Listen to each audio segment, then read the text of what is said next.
இன்னைக்கு நம்ம சேனல்ல எக்கச்சக்க பேர் கமெண்ட் பண்ணி கேட்ட Nothing 3A Pro கையில இருக்கு. சோ இந்த Nothing 3A Pro அதோட பிரைஸ்க்கு ஒர்த்தா இல்லையா இல்லனா இத யார் வாங்கலாம் யார் வாங்கலாம்னு சொல்லிட்டு பல விஷயங்களை இன்னைக்கு பார்க்க போறோம். அது என்ன Nothing 3A Pro இருக்கு Nothing 3A இல்லையாடா அப்படின்னு கேட்டீங்கன்னா நம்ம கையில Nothing 3A Pro மட்டும் தான் கிடைச்சிச்சு. ஆனா Nothing 3Aக்கும் 3A Proக்கும் பெருசா வித்தியாசம் இருக்கான்னு கேட்டா அந்த அளவுக்கு பெருசா வித்தியாசம் கிடையாது. ரெண்டு மூணு விஷயத்துல தான் வித்தியாசம் இருக்கு. அதுல ஃபர்ஸ்ட் பாத்தீங்கன்னா கலர் 3Aல பாத்தீங்கன்னா மொத்தம் 3 கலர் இருக்கு. Black, White, Blue. 3A Proல Black and Grey ரெண்டு கலர் தான் இருக்கு. அதுக்கு உங்க ரெண்டு விஷயத்துல மேஜர் டிஃபரன்ஸ் காமிச்சிருக்காங்க. ஒன்னு கேமரா இன்னொன்னு RAM. எஸ் கேமரால பாத்தீங்கன்னா 3A Proல பெரிஸ்கோபிக் ஜூம் கொடுத்திருக்காங்க. 3Aல பாத்தீங்கன்னா டெலிபோட்டிக் ஜூம் மட்டும் தான் கொடுத்திருக்காங்க. அண்ட் RAMல பாத்தீங்கன்னா மல்டி டாஸ்கிங் பண்றவங்களுக்காகவே இதுல எக்ஸ்க்ளூசிவா 12GB RAM வேரியன்ட்டும் கொடுத்திருக்காங்க. ஆனா 3Aல அது கிடைக்காது. இத தவிர்த்து மத்த ஸ்பெக்ஸ்னு போனா 3Aக்கும் 3A Proக்கும் பெருசா வித்தியாசம் இருக்காது. எல்லாமே டிட்டோ பண்ண மாதிரி தாங்க இருக்கும். சோ இப்போ நம்ம கையில இருக்க 3A Pro முதல்ல அன்பாக்ஸ் பண்ணிடலாம். அன்பாக்ஸ் பண்றதுக்கு முன்னாடி நீங்க நம்ம சேனலுக்கு ஃபர்ஸ்ட் டைம் வரீங்கன்னா என் பேரு சிவா, என் பேர் மாயா. இது எக்ஸாம்பிள் டெக் சேனல். சப்ஸ்கிரைப் பண்ணாங்க சப்ஸ்கிரைப் பண்ணுங்க. அண்ட் முக்கியமான வீடியோக்குள்ள போறதுக்கு முன்னாடி இந்த வீடியோ எடுக்கிறதுக்காக நம்மளுக்காக 3A Pro அரேஞ்ச் பண்ணி கொடுத்த அனிஸ் மொபைல் அண்ணனுக்கு முதல் தேங்க்ஸ் சொல்லிக்கலாம். எஸ், இந்த வீடியோ பார்த்துருக்க நீங்க Nothing 3A Pro வாங்கினாலும் சரி இல்லன்னா டாப் எண்ட்ல இருக்க எந்த மொபைலை புதுசா வாங்கினாலும் சரி சில்லு கட்டா வாங்கினாலும் சரி அனிஸ் மொபைலை தாராளமா கான்டாக்ட் பண்ணிக்கலாம். இவங்ககிட்ட இந்த பிராண்ட் அந்த பிராண்ட் சொல்லிட்டு ஸ்பெசிஃபிக்கா இல்லாம எல்லா பிராண்ட்ல இருக்கிற டாப் எண்ட் மொபைல் போன் எல்லாமே அவைலபிளா இருக்கு. அதை செகண்ட் ஹேண்டாவும் நீங்க வாங்கிக்கலாம். அது மட்டும் கிடையாது, இவங்க லாஸ்ட் 13 வருஷமா பிசினஸ்ல இருக்கனால உங்களை நம்பி நம்ம தாராளமா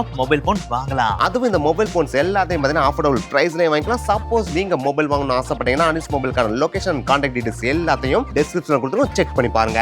இப்போ அன்பாக்சிங் பண்ணலாம். இந்த பாக்ஸ்க்குள்ள பாத்தீங்கன்னா Nothing 3A Pro மொபைல் இருக்கு, and type C to C charging cable இருக்கு, அண்ட் யாருமே படிக்காத டாக்குமெண்ட் இருக்கு, அண்ட் மத்த பிராண்ட்ல இருந்து வித்தியாசப்படுத்தி காட்டுற சிம் எஜெக்டர் டூல் இருக்குங்க. அண்ட் முக்கியமான விஷயம் இந்த பாக்ஸ்ல பாத்தீங்கன்னா சார்ஜிங் அடாப்டர் இல்லைங்க. சோ இந்த மொபைலை நீங்க வாங்கினீங்கன்னா காசு போட்டு தான் வெளில சார்ஜிங் அடாப்டர் வாங்கி ஆகணும். ஓகே, இப்போ நம்ம ஃபர்ஸ்ட் டைம் போனை வெளிய எடுத்து பார்த்தோம்னா ஃபர்ஸ்ட் இம்ப்ரஷன் எப்படி இருக்குன்னா உண்மையிலேயே பார்க்கிறதுக்கு கொஞ்சம் வித்தியாசமா யூனிக்கா தான் இருக்கு. ஏன்னா எல்லா மொபைல் போனும் பாத்தீங்கன்னா ஒரே பேட்டர்ன்ல தான் இருக்கும் இல்லையா? சோ அதுல இருந்து பாக்குறப்ப இது கொஞ்சம் டிரான்ஸ்பரண்டா வித்தியாசமா இருக்க மாதிரி பில்ட் பண்ணிருக்காங்க. அது பார்க்கிறதுக்கு ஓரளவுக்கு நல்லா தான் இருக்கு. அதே நேரத்துல பாத்தீங்கன்னா Nothing இந்த தடவை புதுசா கேமரா மாடல்ல லைட்டா பம்ப் பண்ணி வெளியே கொண்டு வந்திருக்காங்க. ஏன்னா பெரிஸ்கோபிக் லென்ஸ் யூஸ் பண்ணிருக்காங்களே, அதை கொஞ்சம் வெளியே கொண்டு வந்திருக்காங்க. அது கொஞ்சம் நல்லாவே இருக்கு. இருந்தாலும் அதோட டிசைன் நல்லா இருக்கா அப்படின்னு கேட்டா கேமராவை பொசிஷன் பண்ணிருக்க டிசைன் அந்த அளவுக்கு நல்லாவே இல்லைங்க. பாக்குறது கொஞ்சம் ஆக்வர்டா தான் இருக்கு. அதுக்கடுத்து பாடி அப்படின்னு பார்த்தா இந்த போனோட டாப் அண்ட் பாட்டம் ரெண்டுமே பார்த்தா கிளாஸால மேக் பண்ணிருக்காங்க. சைடுல இருக்கிற ஃப்ரேம் இருக்கு பாத்தீங்கன்னா அதை பிளாஸ்டிக்கால மேக் பண்ணிருக்காங்க. சோ பில்ட் குவாலிட்டி பயங்கர ஸ்ட்ராங்கா இருக்குமா அப்படின்னு கேட்டா அந்த அளவுக்கு பெருசா ஸ்ட்ராங்கா இருக்காது. சோ முடிஞ்ச அளவுக்கு கேர்ஃபுல்லா யூஸ் பண்ணிக்கிறது ரொம்பவே நல்லது. ரொம்ப இம்பாக்ட்ஃபுல்லா கீழே போட்டீங்க அப்படின்னா போன் டேமேஜ் ஆகிறதுக்கான வாய்ப்பு அதிகம். இதோட வெயிட் அப்படின்னு பார்த்தோம்னா 211 கிராம் கொடுத்திருக்காங்க. அது முக்கியமான விஷயம், இதோட ரேட் 32,000 ரூபாயா இருந்தாலும் இதுல IP64 ரேட்டிங் தாங்க கொடுத்திருக்காங்க. IP68 69 ரேட்டிங்லாம் கொடுக்கவே கிடையாது. சோ பேசிக்கான டே டு டே லைஃப்ல இருக்கிற டஸ்ட் அண்ட் சின்ன சின்ன சாரல் விடுவோம் பாத்தீங்கன்னா அந்த மாதிரியான வாட்டர் ஸ்பிளாஷ்ல இது ஓரளவுக்கு தாக்கு பிடிக்கும். ஆனா இந்த செக்மெண்ட்ல இருக்கிற மத்த பிராண்டோட போன்ஸ் எல்லாம் இருக்கும் பாத்தீங்கன்னா அதுல எல்லாத்தையும் பாத்தீங்கன்னா IP68 69 சொல்லிட்டு போட்டு கொடுக்குறாங்க. ஏன் இவங்க இன்னும் 64ல இருக்காங்கன்றது சுத்தமா புரியவே இல்லைங்க. அதுக்கடுத்து இந்த போனோட போர்ட்ஸ் அண்ட் பட்டன்ஸ் பக்கம் வந்தோம் அப்படின்னா பாட்டம்ல ஸ்பீக்கர்கள் இருக்கு, டைப் C 2.1 சார்ஜிங் போர்ட் இருக்கு, மைக்ரோஃபோன் இருக்கு, பக்கத்துலயே பாத்தீங்கன்னா சிம் கார்டு ட்ரே இருக்குங்க. இந்த சிம் கார்டு ட்ரேல 2 நானோ சிம் யூஸ் பண்ணிக்கலாம். ஆனா eSIM ஃபெசிலிட்டி இந்த போன்ல கிடையாது. அப்படியே லெஃப்ட் சைடு வந்தோம் அப்படின்னா வால்யூம் ராக்கர் இருக்கு, மேல பாத்தீங்கன்னா நாய்ஸ் கேன்சலேஷன் மைக்ரோஃபோன் இருக்கு, அப்புறம் ரைட் சைடுல பாத்தீங்கன்னா பவர் பட்டன் இருக்கு. அந்த பவர் பட்டனுக்கு கீழ தான் பாத்தீங்கன்னா 3A சீரிஸ்ல ஒரு முக்கியமான அப்கிரேடேஷன் சொல்லி ஒரு பட்டனை கொடுத்திருக்காங்க. அந்த பட்டன் தான் எசன்ஸ் இருக்கு. அது என்ன அப்படின்றத பின்னாடி பார்க்கலாம். அதுக்கு முன்னாடி மத்தத பார்த்துட்டு வந்துடலாம். அடுத்து டிஸ்பிளே சைடு வந்து வச்சுங்களேன், டிஸ்பிளே ஓரளவுக்கு நல்லா பெருசாவே கொடுத்திருக்காங்க. 6.77 இன்ச் AMOLED டிஸ்பிளே கொடுத்திருக்காங்க. ஆனா எனக்கு தான் டிஸ்பிளே பெருசா கொடுத்தாலும் அதுக்கான ப்ரொடெக்ஷன் பெருசா கொடுத்தாங்கன்னு கேட்டா அதான் கிடையாது. ஏன்னா இதுல கொரில்லா கிளாஸ் ப்ரொடெக்ஷன்லாம் கிடையாது, பாண்டா கிளாஸ் ப்ரொடெக்ஷன் தான் கொடுத்திருக்காங்க. இது கொரில்லா கிளாஸ் அளவுக்கு ஸ்ட்ராங்கா இருக்குமான்னு கேட்டா அதோட கொஞ்சம் கம்மியா தான் இருக்கும். சோ நீங்க கொஞ்சம் கேர்ஃபுல்லா யூஸ் பண்ணிக்கிறது ரொம்பவே நல்லது. அடுத்து பிரைட்னஸ் சைடு வந்து அப்படின்னா ஹை பிரைட்னஸ் மோட் அப்படின்னு சொல்லுவாங்க பாத்தீங்கன்னா அது 1200 நிட்ஸ் கொடுத்திருக்காங்க. சோ அதனால நம்ம வெயில்ல நட்டு வெயில்ல போய் யூஸ் பண்ணாலும் ஓரளவுக்கு பிரைட்னஸ் நல்லாவே இருக்கு. அதே நேரத்துல பீக் பிரைட்னஸ் சொல்லுவாங்க பாத்தீங்கன்னா அதாவது ஸ்பெசிஃபிக்கா சில இடத்துல மட்டும் பிரைட்னஸ் ஏத்தி காமிக்கிற விஷயம் இருக்கும் பாத்தீங்கன்னா அது 3000 நிட்ஸ் கொடுத்திருக்காங்க. இத மேக்ஸிமம் எதுக்கு கொடுப்பாங்க அப்படின்னு பார்த்தா HDR வீடியோ ப்ளே பண்ணுவோம் பாத்தீங்களா, அந்த மாதிரி அந்த ஸ்பெசிஃபிக்கான பிளேஸ்ல மட்டும் பிரைட்னஸ் ஏத்தி அது கொடுக்கும். அதே நேரத்துல இதுல HDR10+ சப்போர்ட் கொடுத்திருக்காங்க. ஆனா என்னதான் HDR10+ சப்போர்ட் கொடுத்தா அது யூடியூப்ல மட்டும் தான் கொடுத்திருக்காங்க தவிர மற்ற OTT பிளாட்ஃபார்மான Netflix இதெல்லாம் பாத்தீங்கன்னா அந்த HDR10 சப்போர்ட் நம்மளால பார்க்க முடியாது. அது மட்டும் கிடையாது, யூடியூப்லயே HDR வீடியோ ப்ளே பண்ணாலும் அது பிரைட்டா தெரியுதான்னு கேட்டா அதுவும் கிடையாது. அதுலயும் சின்ன கிளிச் இருக்க தான் செய்யுது. அது வேற கிடையாது, நம்ம யூடியூப்ல வெர்டிகலா வச்சு ப்ளே பண்றப்போ மேல் பார்ட்ல மட்டும் வீடியோ ப்ளே ஆகும் பாத்தீங்களா, அத ஃபுல் ஸ்கிரீனா மாத்திர அந்த ஒரு செகண்ட் இருக்கு பாத்தீங்களா, அந்த டைம்ல மட்டும் அது HDR வந்துட்டு போதே தவிர மத்த டைம்ல இது நார்மல் வீடியோவா தாங்க ப்ளே ஆகுது. சோ அந்த HDR10+ சப்போர்ட் உண்மையிலேயே சப்போர்ட் பண்ணுதா இல்லையான்றது சுத்தமா தெரியவே இல்லைங்க. அதுக்கடுத்து இதோட ரெசல்யூஷன் பாத்தீங்கன்னா Full HD+ டிஸ்ப்ளே தாங்க, 4K டிஸ்பிளே எல்லாம் கிடையாது. அண்ட் இதோட PPI பாத்தீங்கன்னா 387 PPI கொடுத்திருக்காங்க. அதனாலே உங்களுக்கு ஓரளவுக்கு சாஃப்ட்னஸ் நல்லாவே ஃபீல் பண்ண முடியுங்க.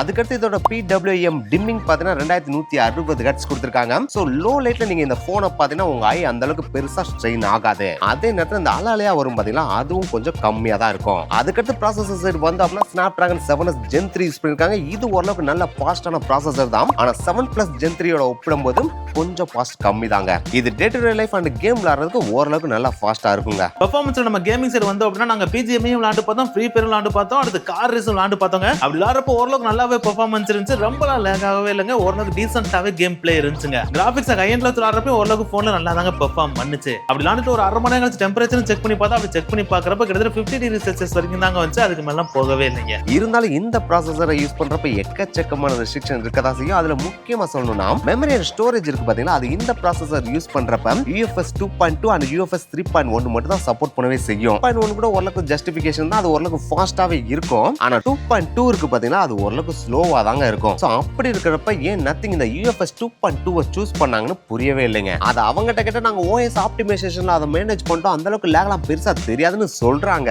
ஆனா இந்த UFS 2.2 யூஸ் பண்ணிக்கிறனால நாங்க போனை வச்சு கேமரா எடுக்கிறப்பே பாத்தீங்கன்னா லைட்டா லேக் ஆச்சுங்க. அது மல்டி டாஸ்கிங் பண்றப்பையும் எங்களாலே ஸ்லோனஸா ஃபீல் பண்ண முடிஞ்சு. இதுக்கெல்லாம் மேல டேட்டா டிரான்ஸ்ஃபர்க்காக இந்த போனை நீங்க வாங்க போறீங்க அப்படின்னா இந்த போனை அவாய்ட் பண்றது ரொம்பவே பெஸ்ட். ஏன்னா இதுல UFS 2.2 இருக்கனால உங்களால ரொம்ப ஃபாஸ்டாலாம் டேட்டாவை டிரான்ஸ்ஃபர் பண்ணவே முடியாதுங்க. அண்ட் UFS 2.2 யூஸ் பண்ணிக்கிறனால இந்த ஒரு விஷயத்தை உங்களால நல்லாவே ஃபீல் பண்ண முடியும். ஏதாவது ஹெவி ஆப்பை நீங்க ஓபன் பண்ணீங்கன்னு வச்சுக்கோங்களேன், லோடிங் ஆகிறது கொஞ்சம் லேக் ஆகும். இதை நாங்க உங்களுக்கு ஐபோனோட கம்பேர் பண்ணி காட்டுறோம், நீங்களே லைவா பாருங்க.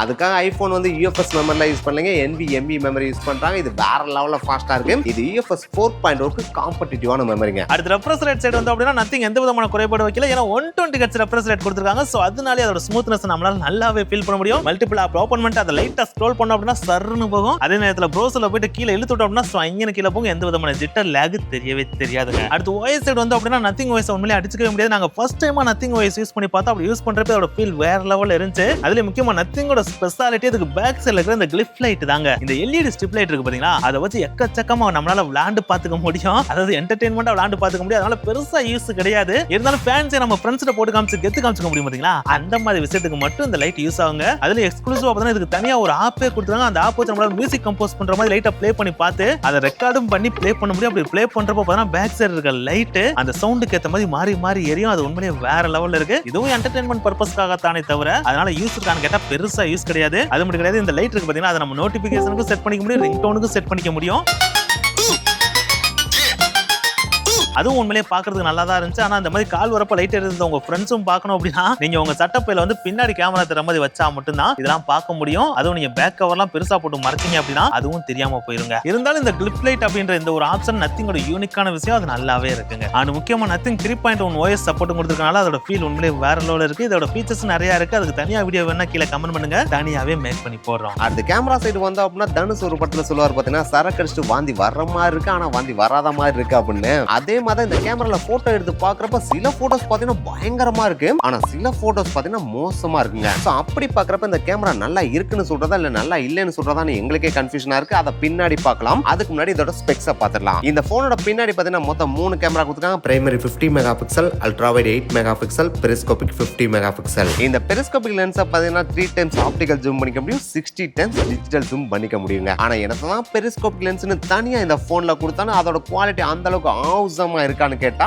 அந்த அளவுக்குலாம் ஆவுசமால ஓகே அப்படின்ற அளவுக்கு தாங்க இருக்கு. அடுத்து செல்ஃபி கேமரா சைடு வந்து அப்படின்னா 3Aக்கும் 3A ப்ரோக்கும் டிஃபரன்ஸ் பண்ற மாதிரி இந்த போன்ல பாத்தீங்கன்னா 50 மெகா பிக்சல் கேமரா கொடுத்திருக்காங்க. ஆனா 3Aல பாத்தீங்கன்னா 32 மெகா பிக்சல் தான் கொடுத்திருக்காங்க. ஓகே, இப்போ நம்ம கேமராவோட ஸ்பெக்ஸை பார்த்தாச்சு. இந்த கேமரா வச்சு நம்ம போட்டோ எடுத்தோம்னு வச்சுங்களேன், போட்டோ எடுக்கிறப்ப என்னடா அது மொக்கையா எடுக்குதோ அப்படின்னு சொல்லிட்டு தோன்ற அளவுக்கு தான் டிஸ்பிளேல நமக்கு தெரியுது. அது எடுக்கிறப்ப மட்டும் கிடையாது, எடுத்ததுக்கு அப்புறம் போட்டோ ஃபர்ஸ்ட் டைம் பார்க்கறப்ப அப்படிதான் இருக்கு. ஆனா அப்படி நம்ம பார்த்துட்டு இருக்கப்போ ஒரு 10 to 15 செகண்டுக்கு அப்புறம் தான் பாத்தீங்கன்னா இது போஸ்ட் ப்ராசஸிங்கே பண்ணுதுங்க. அதாவது AI மூலமா ப்ராசஸிங் பண்ணுது. அப்படி AI ப்ராசஸ் பண்ணதுக்கு அப்புறம் வர ரிசல்ட் பாத்தீங்கன்னா சில போட்டோஸ்ல செம்மையா இருக்கு. ஆனா சில போட்டோஸ்ல பாத்தீங்கன்னா அந்த அளவுக்குலாம் நல்லாவே இல்லைங்க, ஓரளவுக்கு மாடரேட்டா தாங்க இருக்கவே செய்யுது. அதுல முக்கியமா சொன்னா நம்ம தலையோட முடி இருக்கு பாத்தீங்கன்னா அந்த இடத்துல பாத்தீங்கன்னா இது ப்ராசஸ் பண்றதுக்கு ரொம்பவே ஸ்ட்ரகிள் பண்ணதான் செய்யுது. அது மட்டும் கிடையாது, கலர் கன்சிஸ்டன்சியும் பெருசா மெயின்டைன் பண்ணவே மாட்டேங்குது. குறிப்பா சொல்லலாம் நம்ம மத்த போன் எல்லாம் போட்டோ எடுத்தோம்னு, அதாவது சாம்சங், ஐபோன், விவோ இந்த மாதிரி போன் எல்லாம் வச்சு போட்டோ எடுத்தோம் அப்படின்னா கன்சிஸ்டன்சியா எல்லா போட்டோமே ஒரே மாதிரியான குவாலிட்டி தான் கொடுக்க ட்ரை பண்ணுவாங்க. ஆனா இந்த போன்ல எல்லா போட்டோ ஒரே குவாலிட்டில வருதா கேட்டா அதாங்க கிடையாது. ஒவ்வொரு தடவையும் போட்டோ எடுத்துட்டு அதை போஸ்ட் ப்ராசஸிங் பண்றேன்றப்பல ஒவ்வொரு தடவையும் ஒவ்வொரு குவாலிட்டில கொடுக்குது. சம்டைம்ஸ் பார்த்தா கலரை பயங்கரமா ஏத்தி கொடுக்குது, சம்டைம்ஸ் கலரை பயங்கரமா இறக்கி கொடுக்குது, சம்டைம்ஸ் ஓரளவுக்கு டெப்தா கொடுக்குது, சம்டைம்ஸ் பார்த்தா ரொம்ப பிளரியா கொடுக்குது, சம்டைம்ஸ் ஒயிட் பேலன்ஸ் நியூட்ரலா கொடுக்குது, சம்டைம்ஸ் ஒயிட் பேலன்ஸ்ல குளறுபடி பண்ணி வைக்குது அப்படின்னு சொல்லிட்டு கன்சிஸ்டன்சியா போட்டோட குவாலிட்டியை மெயின்டைன் பண்ணவே மாட்டேங்குதுங்க. சோ அந்த விஷயத்துல இந்த போன் ரொம்ப லேகா தாங்க இருக்கு. அடுத்து செல்ஃபி கேமரா சைடு வந்து அப்படின்னா 50 மெகா பிக்சல் கொடுக்குறாங்க. அது நம்பர் வைஸ் பாக்குறப்ப பெருசா தெரியுது. ஆனா நம்ம போட்டோ எடுத்து பார்த்தோம்னு வச்சுங்களேன், போட்டோ எடுக்கிறப்ப செல்ஃபில நல்லா தாங்க எடுக்குது, எடுத்து முடிச்சிட்டு போட்டோ பாக்குறப்ப நல்லா தான் இருக்கு. ஆனா அந்த போஸ்ட் ப்ராசஸிங் பண்றாங்க பாத்தீங்கன்னா அப்படி பண்ணதுக்கு அப்புறம் லைட்டா டார்க் அடிக்கிற மாதிரி இருக்குங்க. அதாவது கான்ட்ராஸ்ட் நல்லா ரைஸ் பண்ணி விட்டுறான் போல, அதனால டார்க் சைடுல ரொம்ப டார்க்கா இருக்கு. அதை பாக்குறப்ப ஒரு சில போட்டோ சூப்பரா இருக்கு, சில போட்டோஸ் பார்த்தா கொஞ்சம் நார்மலா மாடரேட்டா தாங்க இருக்கு. ஆனா போட்டோவோட போஸ்ட் ப்ராசஸிங்க்கு நிறையவே ஒர்க் பண்ணிருக்காங்க. ஏன்னா நீங்க போட்டோ எடுத்ததுக்கு அப்புறம் உங்க ஃபேஸ் செம்மையா பளபளன்னு சூப்பரா மாத்தி கொடுக்குறாங்க. அதுல உண்மையிலே நத்திங் வேற லெவல் தாங்க. அதுக்கடுத்து வீடியோ ரெக்கார்டிங் சைடுல வந்தோம் அப்படின்னா இதுல Snapdragon 7s Gen 3 யூஸ் பண்ணிக்கனாலே நீங்க பேக் கேமரா இருந்தாலும் சரி, செல்ஃபி கேமரா இருந்தாலும் சரி 4K 30 frames per second தான் வீடியோ எடுக்கவே முடியும். இதுல 4K 60 frames per second video எடுக்கவே முடியாதுங்க. இருந்தாலும் பரவாயில்ல, நாங்க வீடியோ எடுத்து பாக்குறப்ப குவாலிட்டி அந்த அளவுக்கு மொக்கையா இருந்துச்சான்னு கேட்டோம். அதெல்லாம் கிடையவே கிடையாது, வீடியோ குவாலிட்டி நல்லாவே இருந்துச்சுங்க. இதுல தாங்க நத்திங் வித்தியாசமாவே இருக்கு. ஏன்னா மத்த போன்ல எல்லாம் பாத்தீங்கன்னா போட்டோ நல்லா எடுத்து கொடுப்பாங்க, ஆனா வீடியோல மொக்க பண்ணிடுவாங்க.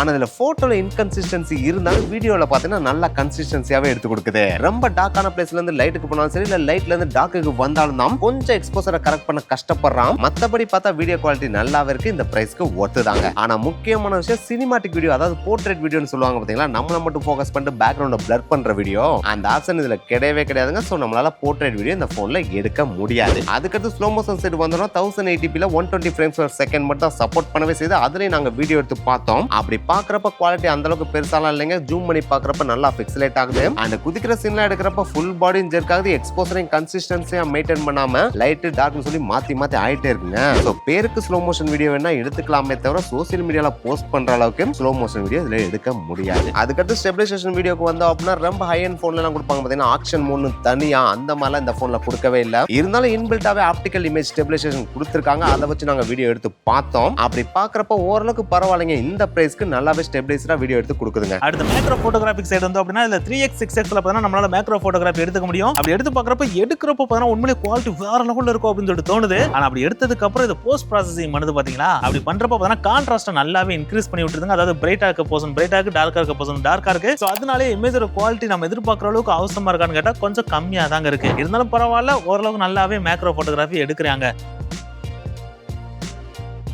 அடுத்து பேனோராமா போட்டோ சைடு நம்ம போனோம் அப்படின்னா 180 டிகிரி ஆங்கிள் வரைக்கும் நல்லாவே கவர் பண்ணி எடுத்து கொடுக்குறான். அந்த பிக்சர் நம்மளே வேற லெவல் தாங்க. ஏன்னா நம்மளால ஒயில்ட் ரேஞ்சில் பார்த்தா போட்டோவை எடுத்து பார்த்துக்க முடியுது. அதுக்கடுத்து டைம் லாப்ஸ் ஆப்ஷன் கொடுத்துருக்கா. இதுல ஸ்லோ மோஷன் மாதிரி 1080p மட்டும் எடுக்க வேண்டிய அவசியம் கிடையாது. 4K நம்மளால வீடியோ எடுத்துக்கலாம். அப்படி எடுத்து பார்க்கறப்ப குவாலிட்டி உண்மையிலேயே ஓரளவுக்கு டீசென்ட்டா தாங்க இருந்துச்சு. ஸோ இப்போ நம்ம பேசணும் வச்சு பார்க்கறப்ப உண்மையிலே வீடியோ வைஸ் நத்திங் ஓரளவுக்கு நல்லா தாங்க டீசென்ட்டா தாங்க இருக்கேன். போட்டோல மட்டும் தான் இன்கன்சிஸ்டன்சியா இருக்காங்க. இதை தாண்டி பார்த்தீங்கன்னா நத்திங் கேமரால பார்த்தீங்கன்னா யூனிக்கான சில ஃபில்டர்ஸும் கொடுத்துருக்காங்க. அதுல முக்கியமா பார்த்தீங்கன்னா இந்த கிளாஸ் மாதிரியான ஒரு ஃபில்டர் கொடுத்துருக்காங்க. அது ஏன் கொடுத்துருக்காங்கன்னே தெரியல. அதுல எத்தனை பேர் போட்டோ எடுப்பாங்கன்னு புரியலைங்க. சோ அந்த ஆப்ஷன் பார்த்தா ஓரளவுக்கு தேவையில்லாத மாதிரி தான் இருக்கு. இதெல்லாம் கொடுக்கணும்ன்றதுக்காக கொடுத்து வச்சிருக்காங்க. அதுக்கடுத்து பேட்டரி சைடு போனோம் அப்படின்னா 5000 mAh தான் கொடுத்துருக்காங்க. ஆனா இப்போ வர 20000 ரூபாய் போன்லயே பார்த்தீங்கன்னா 6000 mAh 6500 mAh கொடுத்துட்டு இருக்கப்ப இதுல 5000 mAhன்றது கொஞ்சம் டிசப்பாயின்மெண்டா தான் இருக்கு. இருந்தாலும் நத்திங் வாய்ஸோட ஆப்டிமைசேஷன் வைஸ் பாக்குறப்ப இது ஓரளவுக்கு டீசென்ட்டா தாங்க இருக்கு. அதுக்கடுத்து சார்ஜிங் ஸ்பீட் வைஸ் பார்த்தோம் அப்படின்னா 50 வாட் வரைக்கும் வயரை வச்சு ஓரளவுக்கு நல்லா ஃபாஸ்டாவே இதை சார்ஜ் பண்ணிக்க முடியுங்க. அது மட்டும் கிடையாது, நத்திங்கோட கால்குலேஷன் படி பார்த்தீங்கன்னா 1 ஹவர்ல இந்த போனை 100% சார்ஜ் பண்ணிக்க முடியும்னு சொல்லிருக்காங்க. அண்ட் அது மட்டும் கிடையாது, இதுல ரிவர்ஸ் சார்ஜிங்கும் பண்ணிக்கலாம். அதாவது வயர் வழியாவே ரிவர்ஸ் சார்ஜிங்கும் பண்ணிக்கலாம். அதுல பாத்தீங்கன்னா 7.5 வாட்ஸ் அளவுக்கு ஸ்பீட் சப்போர்ட் கொடுத்திருக்காங்க. ஆனா இந்த ஒரு ரிவர்ஸ் சார்ஜிங் ஃபீச்சர் பாத்தீங்கன்னா Nothing 3A Proல மட்டும் தான் இருக்கு, 3Aல கிடையாதுங்க. சோ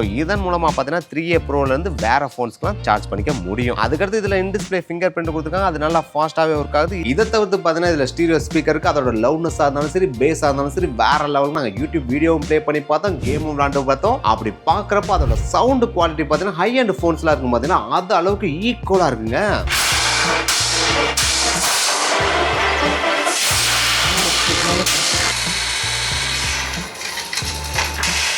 உண்மையிலே ஸ்பீக்கர்ல நத்திங் 3A Pro இம்ப்ரெஸ் பண்ணிச்சுங்க. அடுத்து நத்திங் 3A சீரிஸ்ல எக்ஸ்க்ளூசிவா பவர் பட்டனை கீழ ஆட் பண்ணிருக்கிற இந்த பட்டனை பத்தி பின்னாடி பாப்போம் சொல்லிருந்தோம் பாத்தீங்கன்னா, அந்த பட்டன் தான் எசென்சியல் கீ. இந்த எசென்சியல் கீ ஐபோன்ல இருக்கிற மாதிரி ஆக்சன் பட்டனோ இல்லாட்டினா லாங் பிரஸ் பண்ணா ஏஐ வரக்கூடிய பட்டன்லாம் கிடையவே கிடையாது. இது ஜஸ்ட் ஸ்கிரீன்ஷாட் எடுத்து அதை ஸ்டோர் பண்ணக்கூடிய ஒரு ஷார்ட்கட் பட்டன் தாங்க இந்த எசென்சியல் கீ. இன்னும் கொஞ்சம் உங்களுக்கு தெளிவா சொல்லணும் அப்படின்னா, நீங்க ஏதாச்சும் ஒரு வெப்பேஜ்ல ப்ரௌஸ் பண்ணிட்டு இருக்கீங்க அப்படின்னா இதை லைட்டா ஒரு கிளிக் பண்ணீங்கன்னா ஆட்டோமேட்டிக்கா அந்த வெப்பேஜை ஸ்கிரீன்ஷாட் எடுத்து கீழ நோட்ஸ் ஆட் பண்ணிக்கலாம்னு சொல்லிட்டு கேட்கும். அந்த நோட்ஸ் ஆட் பண்ணிட்டு நம்ம என்டர் கொடுத்தோம் அப்படின்னா ஆட்டோமேட்டிக்கா அந்த ஸ்கிரீன்ஷாட் பிளஸ் நோட்ஸ் பார்த்தீங்கன்னா எசென்சியல் ஸ்பேஸ் அப்படின்ற ஒரு ஆப்ல போய் ஸ்டோர் ஆயிரும். சப்போஸ் இந்த கீயை நீங்க லாங் பிரஸ் பண்ணீங்க அப்படின்னா அந்த ஸ்கிரீன்ஷாட்டோட சேர்த்து வாய்ஸ் நோட் ரெக்கார்ட் ஆக ஆரம்பிச்சிடும். சோ அந்த வாய்ஸ் நோட்ல நீங்க என்ன மென்ஷன் பண்ணுமோ அதை மென்ஷன் பண்ணீங்க அப்படின்னா Save us Rovi someone notes. அது ஆட்டோமேட்டிக்கா எசென்சியல் ஸ்பேஸ் ஆப்ல போய் ஸ்டோர் ஆயிருங்க. அதனால எசென்சியல் ஸ்பேஸ் ஆப்னு சொல்லிட்டு கேட்டீங்கன்னா, நம்ம நார்மலா ஆண்ட்ராய்டு போன்ல யூஸ் பண்ணும்போது நோட்ஸ் அப்படின்னு சொல்லிட்டு வர ஆப்ஷன், அந்த நோட்ஸ்ல போய் நம்ம ஏதாவது ஸ்கிரீன்ஷாட் எடுத்துட்டு போய் நோட் பண்ணி வச்சுக்கிறோம், இல்லனா இம்பார்ட்டன்ட் நோட்ஸ் எல்லாம் எடுத்து வச்சுக்கிறோம் பாத்தீங்களா, அதை கொஞ்சம் மாடிஃபை பண்ணி ஷார்ட்கட்டா உருவாக்கப்பட்ட ஆப் தான் இந்த ஒரு ஆப். இந்த ஆப்போட ஸ்பெஷாலிட்டி நீங்க ஸ்கிரீன்ஷாட் எடுக்கிற அந்த ஒரு பேஜ் இருக்கு பாத்தீங்கன்னா, அந்த பேஜ்ல இருக்கிற டெக்ஸ்ட் எல்லாமே சம்மரைஸ் பண்ணி அதுவே கீழ டெக்ஸ்டா மாத்தி கொடுத்துரும். அதே இதுல உங்க வாய்ஸ் நோட்டையும் பாத்தீங்கன்னா டிரான்ஸ்கிரைப் பண்ணி டெக்ஸ்டா மாத்தி அதுல காமிச்சிருங்க. ஆனா அப்படி டிரான்ஸ்கிரைப் பண்றதுக்கு இங்கிலீஷா இருந்தா தான் கரெக்டா டிரான்ஸ்கிரைப் பண்ணும், தமிழ்ல எல்லாம் பேசினா கரெக்டான டிரான்ஸ்கிரைப் பண்ணாது. அதுல கொஞ்சம் மொக்க பண்ணதாங்க செய்யும். இருந்தாலும் இது ரொம்ப யூஸ்ஃபுல்லான ஒரு ஃபீச்சரா அப்படின்னு சொல்லிட்டு கேட்டீங்கன்னா, நீங்க ஒரு ஸ்டூடெண்டா இருக்கீங்க, அளவுக்கு அதிகமா நோட்ஸ் எடுக்கிறீங்க, இல்லாட்டினா ஒரு கிரியேட்டரா இருக்கீங்க, அளவுக்கு அதிகமா கண்டென்ட் எடுக்கிறப்ப நோட்ஸ் எடுக்கணும் அப்படின்னா இந்த ஒரு பட்டன் உண்மையிலே செம்ம யூஸ்ஃபுல்லான ஒரு பட்டன் தான். ஏன்னா ஷார்ட்கட்டாவே இதை கொடுத்துருக்காங்க இல்லையா, அதனால ரொம்ப யூஸ்ஃபுல்லா இருக்கும். அதை தாண்டி நீங்க ரெகுலரான யூஸரா இருக்கீங்க, இந்த மாதிரி நோட்ஸ் அளவுக்கு அதிகமா எடுக்க மாட்டீங்க அப்படின்னா இதனால பெருசா யூஸே கிடையாதுங்க. இது இருக்கிறதே வேஸ்ட் அப்படின்ற மாதிரி தான் உங்களுக்கு தோணுங்க. அதுக்கப்புறம் கனெக்டிவிட்டி சைடு வந்து அப்படின்னா Wi-Fi 6 சப்போர்ட் கொடுத்துருக்காங்க, Bluetooth 5.4 சப்போர்ட்டும் கொடுத்துருக்காங்க, நெட்வொர்க் சைடு வந்து அப்படின்னா 5G சப்போர்ட்டும் கொடுத்துருக்காங்க. அது AI சைடு வந்து அப்படின்னா எக்ஸ்க்ளூசிவா ஏஐக்காக உருவாக்கப்பட்ட போன்லாம் இது கிடையாது. ஆனா பேசிக்கா சர்க்கிள் டு சர்ச் பண்ணிக்க முடியும். ஏன்னா கூகுள்னால இது நல்லாவே சப்போர்ட் ஆகும். இதே மாதிரி தான் நீங்க பவர் பட்டன் லாங் பிரஸ் பண்ணீங்கன்னா ஜெமினி ஏஐ ஆட்டோமேட்டிக்கா ஓபன் ஆயிரும். அது கூட நீங்க தாராளமா இன்டராக்ட் பண்ணிக்கலாம். இதை தவிர்த்து கேலக்ஸி ஏஐல இருக்க மாதிரி ஹெவியான ஏஐ இன்டர்ஃபேஸ் எதுவுமே பாத்தீங்கன்னா இந்த போன்ல